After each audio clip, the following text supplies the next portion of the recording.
untuk menyelesaikan masalah lewat apa yang telah dijalimi oleh sebuah organisasi atau politik elit politik. Maka ini sudah agak jam 2 ini.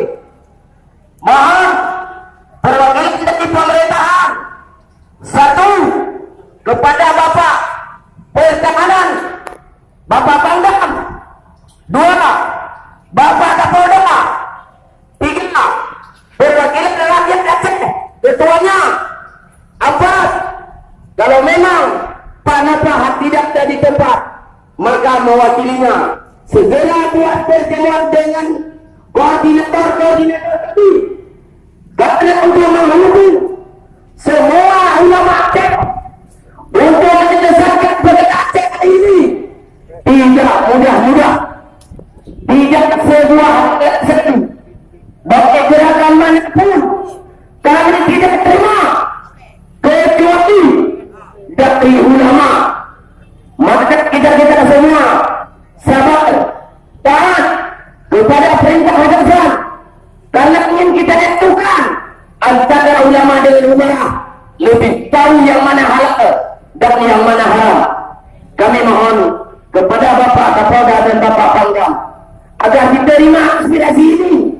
Saya tidak dibuat, saya tidak diserta, dan kalian akan mengundang seluruh untuk hari ini. Mohon kepada awak media segera dipublikasi. Kalau perlu kita minta sama saya, kita akan bayar dengan sumbangan rakyat. Tolong sumbangkan awak media untuk dipublikasi terus. Kalau tidak, berarti anda juga tidak menyenang Aceh. Maka saya berterima kasih kepada awak media dan kepada Bapak Kapolda, kepada Bapak Pangdam, kepada Ketua DPR yang lain organisasi siluman yang tidak punya cerita. Jangan anda membesar-besarkan mereka. Bagaimana dengan rencana 1 tahun 2.000 orang, 2.000 orang 1 tahun diwisudakan oleh bermacam dekor. Mereka sekarang punya ilmu tidak setinggi kita. Maka saya bilang, saya sekarang juga kami ingin bertemu dengan siapa. Bapak Ketua KPK, tapi tahu pimpinan orang itu juga berbintang 2 juga.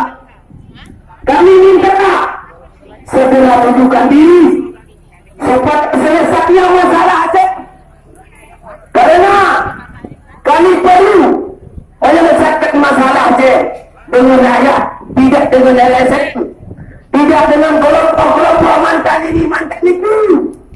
Anda semua menjadi rakyat Republik Indonesia, kembali kepada negara kesatuan. Kalau Bapak Pangdam dan Bapak Polda dan Bapak Gubernur PTT tidak merespon, maka semua rakyat Aceh yang ada hubungan ke daerahnya segera suruh turun ke provinsi. Ibu-ibu yang telah hadir kemarin, Bapak-Bapak, tidak akan kembali. Setuju? Allahu Akbar. Kita untuk mendirikan satu kepentingan generasi penerus. Minimal 5 orang dalam satu keluarga sudah lahir ke dunia diberi oleh Allah.